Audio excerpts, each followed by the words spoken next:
في هيكلة، في ترقيات، في تعديل رواتب. كل سنة نفس الاسطوانة، الأمور تحت الدراسة.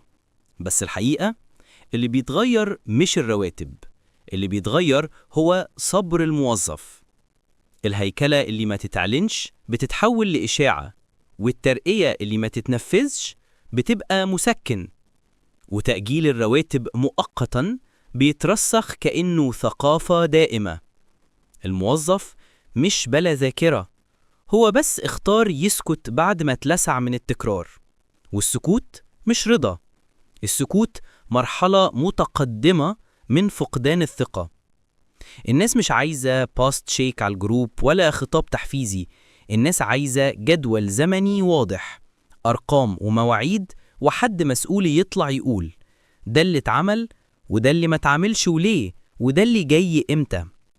الزتونة، المؤسسة اللي تفتكر صمت إيكوال رضا، بتخسر ثقة أغلى أصول عندها، موظفينها.